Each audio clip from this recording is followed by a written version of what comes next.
सो हम लोग जो हमारा आई टू इंटीग्रल है उसका कन्वर्जेंस और डाइवर्जेंस चेक कर रहे थे। तो जी एक्स फंक्शन हमने सिलेक्ट किया था 1/x⁴ 1 - n, और हमें जो F x upon g x की लिमिट मिली थी वो हमें मिली थी 0। तो इस केस में हमने देखा था कि अगर जी एक्स का इम्प्रॉपर इंटीग्रल कन्वर्ज करेगा तो एफ एक्स का भी इम्प्रॉपर इंटीग्रल कन्वर्ज करेगा, लेकिन अगर जी एक्स का डाइवर्ज करेगा तो उस केस में हम कोई कंक्लूजन नहीं निकाल सकते। और फिर हमने देखा था कि जी एक्स, सिंस हमने integration from 1 to ∞ 1/x⁴ D x select किया था, तो ये कन्वर्ज करेगा इफ पावर जो है 1 - n वो ग्रेटर देन 1 हो, यानी कि n लेस देन 0 के लिए।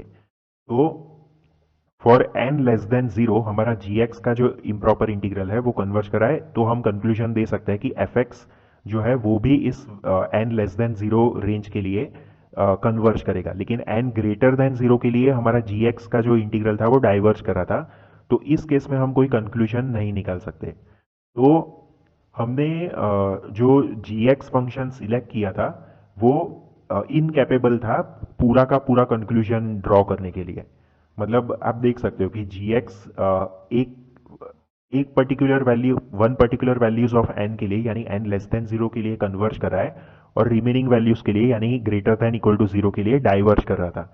इसलिए कंक्लूजन में हमारी ये जो डाइवर्जिंग केस है उस केस में एम्बिग्यूटी आई, क्योंकि हम बता नहीं सकते कि एफ एक्स कन्वर्ज करेगा या नहीं करेगा। तो हम अब नेक्स्ट स्टेप में क्या करेंगे, हम ट्राई करेंगे कि जी एक्स फंक्शन जो है वो हम ऐसा सिलेक्ट करें कि वो फॉर वो मतलब कन्वर्जिंग इंटीग्रल ही हो। हम ऐसा जी एक्स फंक्शन सिलेक्ट ही नहीं करेंगे कि जो एक पर्टिकुलर केस में कन्वर्जिंग नेचर का है और एक पर्टिकुलर केस में डाइवर्जिंग नेचर का है।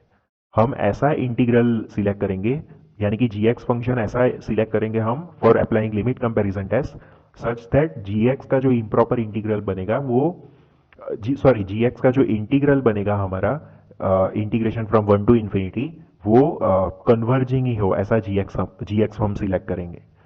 तो देखो हमें पी इंटीग्रल तो पता ही है, integration from 1 to ∞ 1/x⁴p dx। तो इस केस में जो लोअर लिमिट ऑफ इंटीग्रेशन ए है वो मैंने 1 सिलेक्ट की है।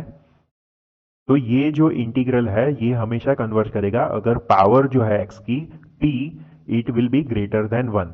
तो हम क्या कर सकते हैं, जी एक्स फंक्शन कोई ऐसा p हम सिलेक्ट करेंगे p इंटीग्रल में जिससे कि ये इंटीग्रल कन्वर्जेंट नेचर का हो जाएगा।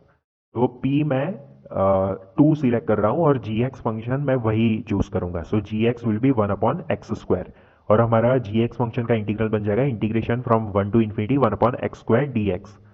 तो ये अगेन इम्प्रॉपर इंटीग्रल है, आप देख सकते हो upper limit of integration infinite है, लेकिन ये कन्वर्जिंग नेचर का होगा क्योंकि जो पावर है एक्स की वो हमने greater than 1 that is 2 select की है। तो अब हम लिमिट कंपैरिजन टेस्ट अप्लाई करेंगे। और अब सबसे पहले हम f x upon g x की लिमिट इवेल्युएट करेंगे x x tending to infinity पर। इन्फिनिटी पर क्यों, क्योंकि फॉर आई टू इंटीग्रल हमारा problematic point x tending to infinity पर है। So limit extending to infinity f x upon g x, तो एफ एक्स हमारा e power minus x power n minus one, और g x हमने select किया 1/x²। अब ये 1/x² को न्यूमरेटर में आप x² लिख सकते हो, तो एक्सप्रेशन ये बन जाएगा। और ये x की पावर्स को आप ऐड करोगे तो हमारा x का पावर कंबाइंड हो जाएगा n-1 + 2, that will be n+1। तो हमारा एक्सप्रेशन बच जाएगा e power minus x to the power n+1, limit extending to infinity. तो और ई पावर माइनस एक्स जो है उसको हम डिनोमिनेटर में ले जाकर लिख सकते हैं ई पावर एक्स। तो हमारा फाइनल एक्सप्रेशन बन जाएगा limit extending to infinity X power n+1 divided by E to the power X. अब देखो इसकी पहले सबसे पहले हम लिमिट इवेल्युएट करते हैं। तो देखो limit extending to infinity X power n+1 upon E to the power X. तो x इन्फिनिटी को टेंड करेगा जब, तो हमारा न्यूमरेटर इनफाइनाइट हो जाएगा और डिनोमिनेटर भी जो है वो इनफाइनाइट हो जाएगा। तो हमें infinity by infinity indeterminate form मिल रहा है, तो हम एल हॉस्पिटल रूल अप्लाई कर सकते हैं। तो एल हॉस्पिटल रूल अप्लाई करने के लिए हम न्यूमरेटर और डिनोमिनेटर को एक एक बार डिफरेंशिएट करेंगे। तो न्यूमरेटर का डिफरेंशिएशन हमारे पास आ जाएगा n+1 X to the power n, तो वो हमने लिख दिया। और डिनोमिनेटर में E to the power X जो है उसका डिफरेंशिएशन तो ई पावर एक्स ही रहेगा, तो डिनोमिनेटर में लिख दिया ई पावर एक्स। अब अगेन आप एक्स की वैल्यू इनफाइनाइट पुट करोगे, सो अगेन आप देख सकते हो इन्फिनिटी बाय इन्फिनिटी फॉर्म में मिल रहा है। तो हम क्या करेंगे, एक और बार डिफरेंशिएट करके देखेंगे। तो n+1 तो कांस्टेंट है, तो उसको तो एज इट इज लिखा, और x to the power n का डिफरेंशिएशन होगा n x to the power n-1, और डिनोमिनेटर में e पावर x है, उसका अगेन आप देख सकते हो, ऑब्जर्व कर सकते हो, उसका डिफरेंशिएशन सेम ही रह रहा है, e पावर x। अब अगेन आप देख सकते हो कि हमें इन्फिनिटी बाय इन्फिनिटी फॉर्म में मिल रहा है।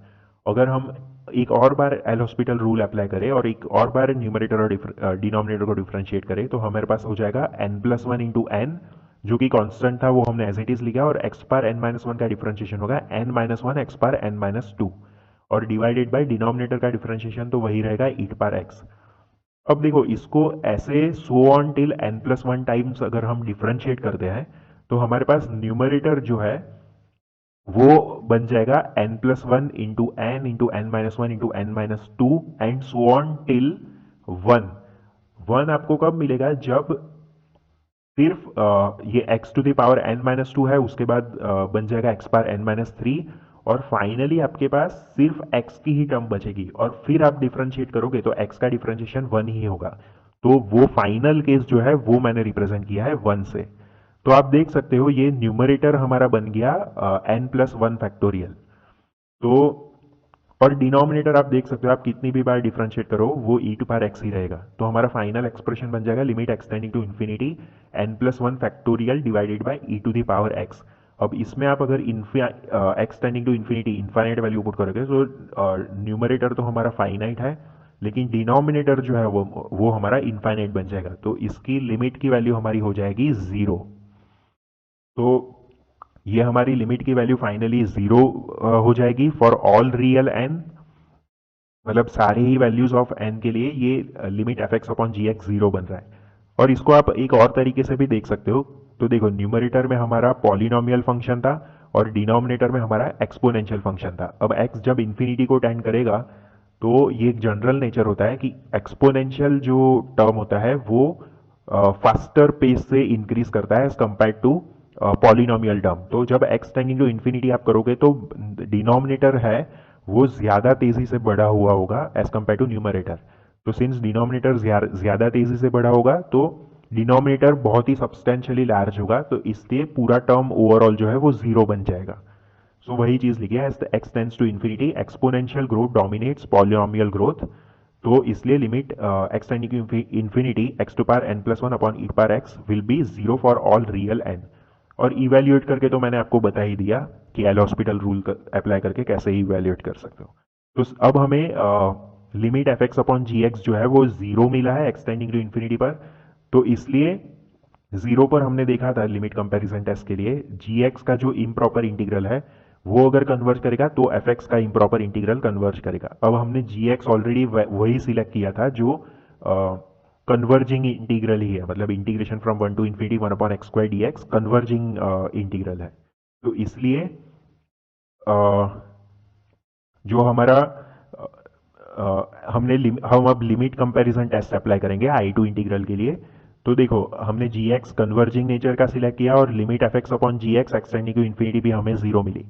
तो इसलिए लिमिट कंपैरिजन टेस्ट से हम कंक्लूड कर सकते हैं कि I2 हमारा इंटीग्रल है integration from 1 to infinity e power minus x power n-1 dx, वो ऑल n के लिए, मतलब सारे ही वैल्यूज ऑफ n के लिए कन्वर्ज करता है।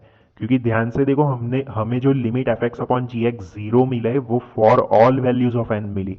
ऐसा नहीं है कि कुछ वैल्यूज के लिए नहीं मिली, कुछ वैल्यूज के लिए, for all values of n के लिए 0 लिमिट मिली।